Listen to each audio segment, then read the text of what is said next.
There are men who carry their music like a wound they cannot close, and there are men who carry it like a lantern through every dark hallway life has thrown them into. The man at the center of this story is both.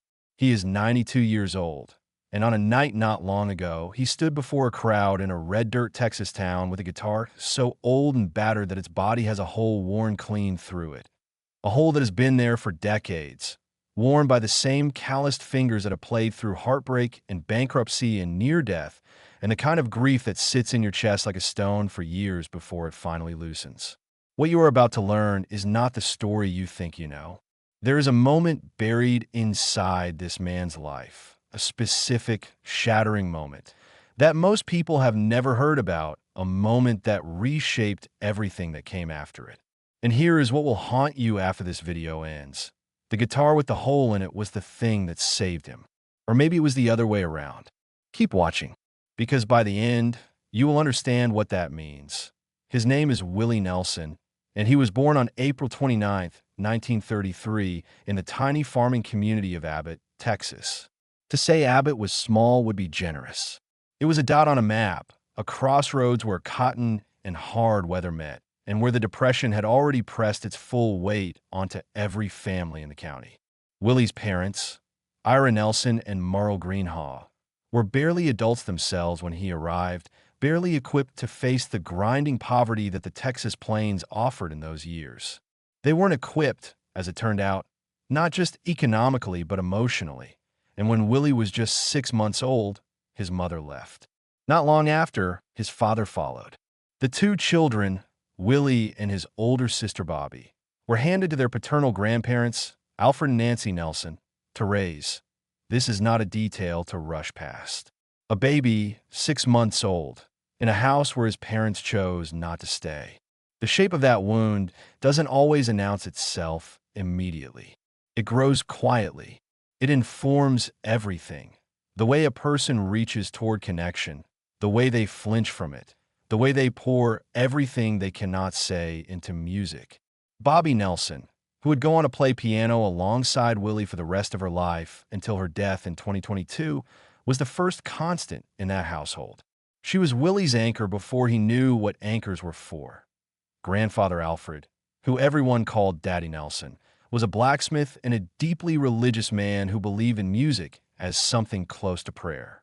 He ordered a guitar chord book through the mail, a thin, well-worn volume that arrived in a plain brown package, and handed it to 6-year-old Willie. By 9, Willie was playing in a local polka band, the Bohemian Polka Kings. Not performing for fun, performing for money, for actual wages because the family needed them. Let that land for a moment. A 9-year-old boy playing dances in the Texas Hill Country to help put food on the table, already understanding in his bones that music was not a luxury, but a lifeline.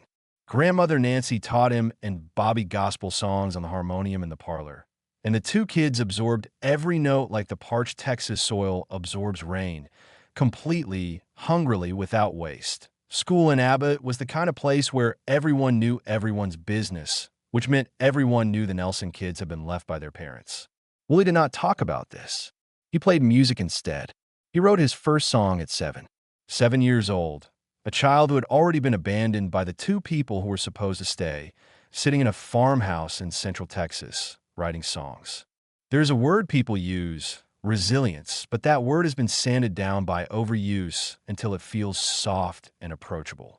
What Willie Nelson developed in those early years was not soft. It was something harder and more dangerous. The understanding that feeling something deeply and surviving it anyway was not a contradiction, that he grew up fast in the way that children of poverty and absence tend to do, working cotton fields before school, hunting and fishing to supplement meals, watching the seasons turn with the pragmatic eye of someone who could not afford sentimentality about weather. But even then, even in those fields, there was the music. He played anywhere that would have him. Church, school, wherever there was a stage or a corner or a feed store with enough floor space. The guitar was already becoming something more than an instrument. It was already becoming the thing he reached for when words weren't enough. And now we come to the wound that never fully closed. The defining wound. The thing that shaped the entire emotional architecture of Willie Nelson's life.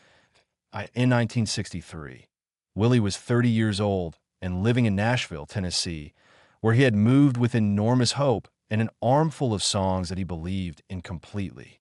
He had already written Crazy, the song Patsy Cline would make immortal. He had written Hello Walls and Nightlife. He was, by any reasonable measure, a talented and even gifted songwriter. Nashville said, yes, we want your songs. But Nashville also said something else, something it said to Willie with increasing bluntness. We do not want you as a performer. You are too different. Your phrasing is too unusual. Your voice sits behind the beat in a way that makes Nashville's producers profoundly uncomfortable. You do not fit the template. This rejection, not a single rejection, but a sustained, institutional rejection from the city and the industry he had bet everything on, did something to a man who had already spent his whole life not quite fitting where he was supposed to belong.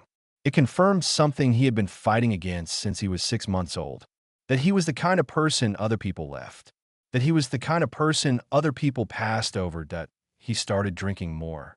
His marriages frayed. The first one, to Martha Matthews, had already ended in a wreckage of conflict and struggle. His second marriage, to Shirley Colley, would not survive the decade. He was a man who loved deeply and who struggled enormously with the domestic reality of love, with presence, with constancy, with being there in the physical, unglamorous way that relationships require. He poured everything in his songs and had very little left for the people sitting across the table from him. But the deeper wound, the one that went all the way down to the foundation, was that Nashville saw him as a product to be managed rather than an artist to be trusted. They put him in strings and chorus arrangements that flattened everything that made his voice extraordinary. They handed him songs that fit a mold. They told him over and over in the polite and devastating language of the music industry that the thing he actually was, the thing he had been building since he was 7 years old in a farmhouse in Abbott, was not commercially viable, that he went home to Texas in 1970 after his house in Nashville burned down. He had been drunk when it happened. He ran back into the burning house to save a pound of Colombian marijuana he had stashed inside. This is a true story, not an embellishment, and barely made it out. The house was gone. Nashville essentially was gone. A decade of trying to fit into a city that did not want what he was offering. And he was 37 years old, twice divorced, broke in the particular way that musicians who've had some success but not enough can be broke. Not destitute, but hollowed out. Standing in the ashes of something he had spent 10 years building and watching the smoke rise into a Tennessee winter sky. This was the bottom.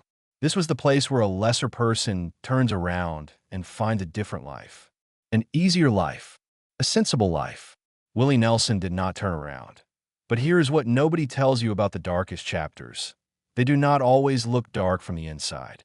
They sometimes look like a clearing. They sometimes look like the first honest air you have breathed in years. When Willie got back to Texas, something shifted in him. Something loosened. He was home. Not Nashville's version of home, not the industry's version, but actual home. The red dirt, the cedar trees, the hill country sky at dusk going that specific shade of orange and pink that you only see in Central Texas. He started playing music again, but differently, without the armor of commercial ambition, without the contortion of trying to fit mold. He let his hair grow. He tied a bandana around his head. He started hanging around with a group of musicians and outlaws and poets and genuine eccentrics who were building something new out in Dripping Springs and Austin that Nashville had no template for. The 4th of July picnic began in 1973. Willie organized it himself on a farm outside Austin, and the first year was chaotic and beautiful and financially disastrous and attended by 50 to 60,000 people who drove or walked or hitchhiked from every corner of Texas because something was happening out there that felt true. Waylon Jennings was there. Chris Christopherson, Tom T. Hall. These were men who had also chafed against the Nashville machine, who had also been told their rough edges were problems to be smoothed out. Together, they created something that did not have a name yet, but would eventually be called outlaw country.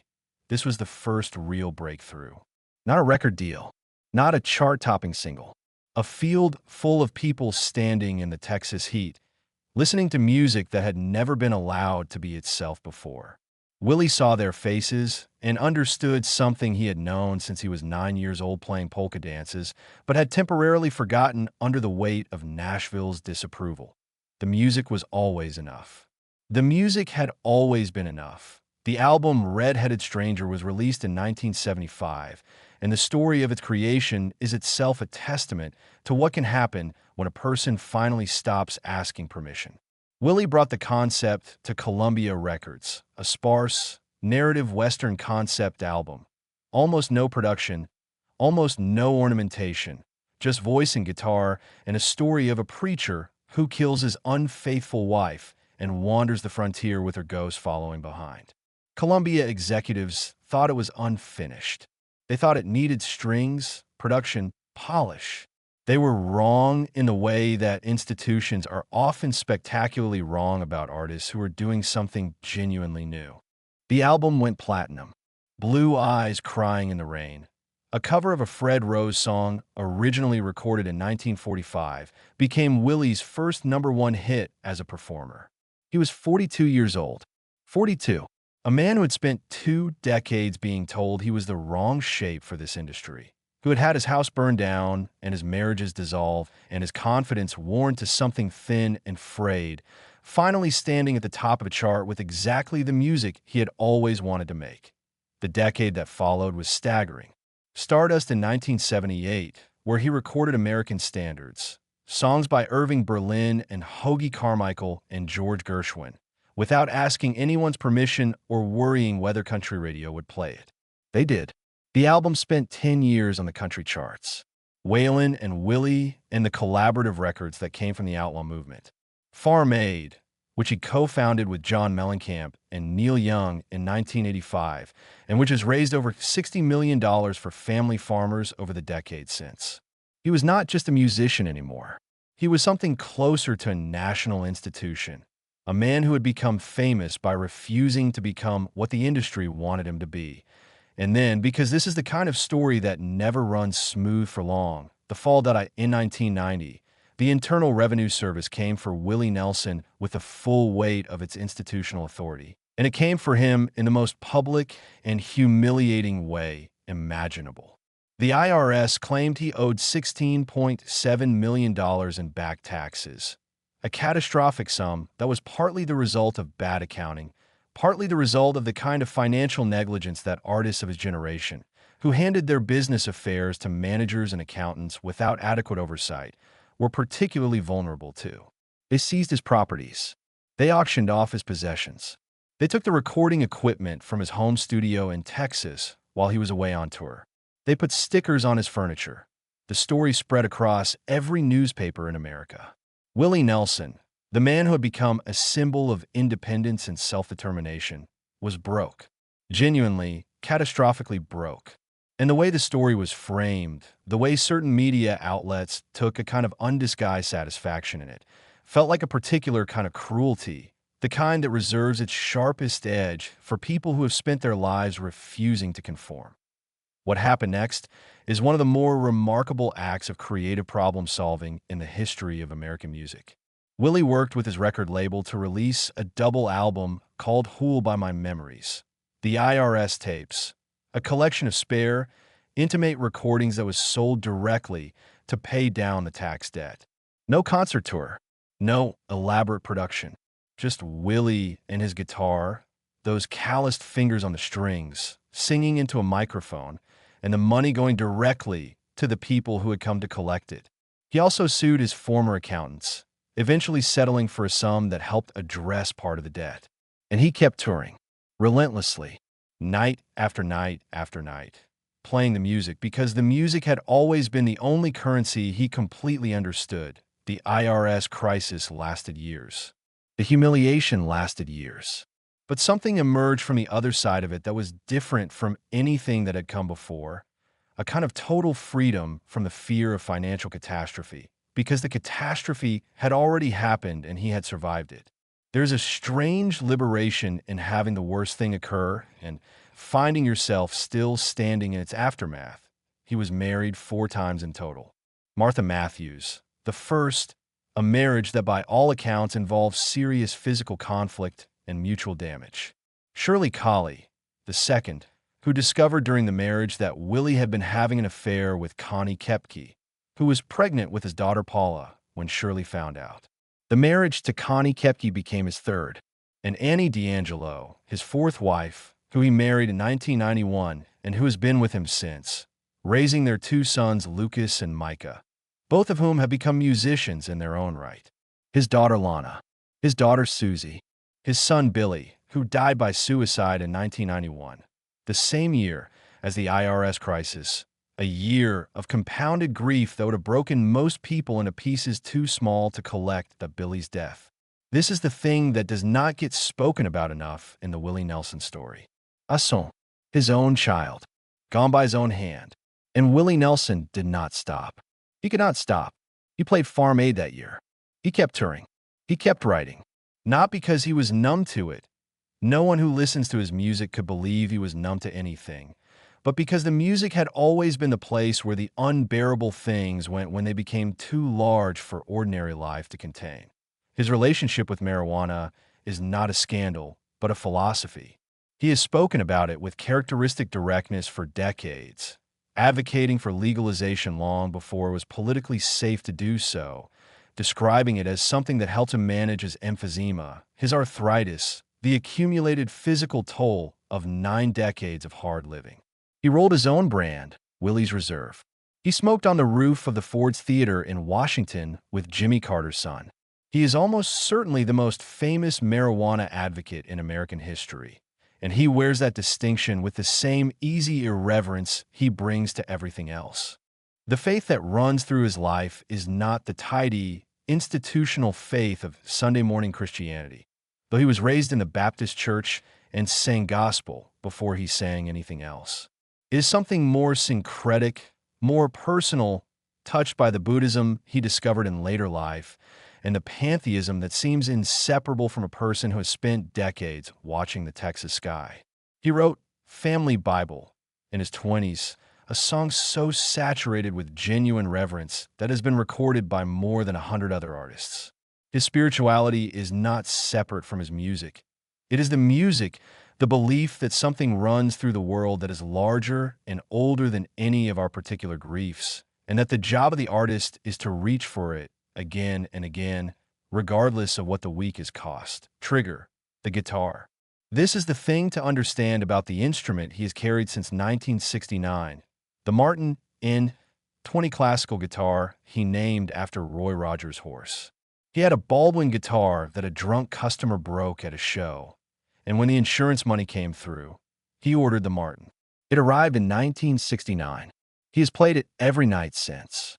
The hole in its body, not the sound hole, which is deliberate, but the additional hole worn through the wood by his own hand, is a map of time. Every note he has ever played lives in that hole. It is the most played guitar in the history of American music, probably. Luthiers who have examined it have told him it should be retired. He has never seriously considered doing so. The guitar is him. The guitar is his life in physical form. It has been repaired and re-repaired. It had been on every stage, in every country, through every crisis. When the IRS came, the guitar was not seized because it was an instrument, not a property asset. When his son died, the guitar was still in his hands the next week on a stage somewhere. When his marriages fell apart, when his lungs gave him trouble, when the years accumulated into a number that frightens most people to think about, 92, the guitar was there. And now here is where we speak directly to you, the person watching this right now, wherever you are, whatever time it is, whatever it is that has brought you to this video on this particular day. You may be carrying something you have not told anyone about. A rejection that went so deep, it changed the shape of how you move through the world. A loss that you have tried to organize into something manageable and that keeps spilling out of the containers you put in. A dream that the world told you was the wrong shape, too rough, too unusual, not commercially viable, not fitting the template. Or maybe you have stood in the ashes of something you spent years building and felt the smoke rising and wondered how a person is supposed to begin again when everything is gone. Willie Nelson did not begin again. That is the thing. He did not reinvent himself. He did not perform a recovery. He just continued. He was Willie Nelson in Abbott at 7 years old, and he was Willie Nelson in the burning Nashville house, and he was Willie Nelson at 42 with his first #1 hit, and he was Willie Nelson in the IRS crisis, and he is Willie Nelson at 92 with a hole in his guitar that has been there for half a century. The continuity is the point. The stubbornness of being exactly yourself all the way through, even when what you are is inconvenient to everyone else. That is the lesson. The heartbreaking moment that the title of this video promised you is not a single moment.